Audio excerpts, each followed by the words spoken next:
हमारे घर में कोई घटना होती है तो हम सबसे पहले किसको पकड़ेंगे?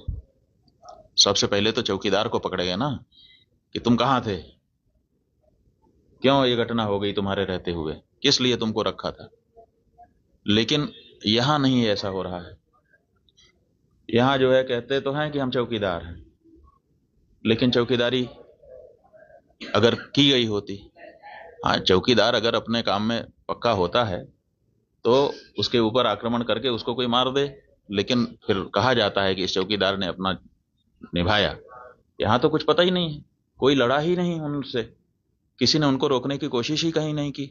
वो आए, घटना की, आराम से चले गए, कहीं पर उनको कोई बाधा नहीं है। कहाँ है चौकीदार? और चौकीदार के बारे में चर्चा ही नहीं हो रही है। अब कह रहे हैं हम उनको सबक सिखा देंगे, हम ये कर देंगे, हम वो कर देंगे। पाकिस्तान की धरती से आए थे। अरे भाई, पाकिस्तान की धरती से आए थे, इतनी जल्दी कैसे पता चल गया आपको?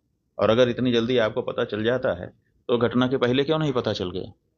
और दूसरी बात यह है कि अगर पाकिस्तान से आए तो पाकिस्तान के खिलाफ अच्छी तगड़ी कार्रवाई करिए। आप कह रहे हैं कि हम सिंधु नदी का जल रोक देंगे।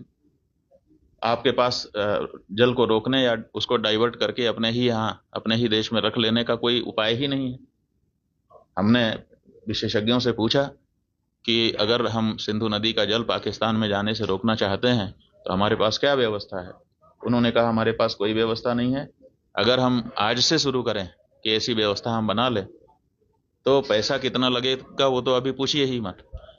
अगर पैसा पर्याप्त दे दिया जाए, पैसे के कारण एक दिन भी काम ना रुके, तब भी 20 साल लगेगा, तब हम सिंधु नदी का जल रोक पाएंगे।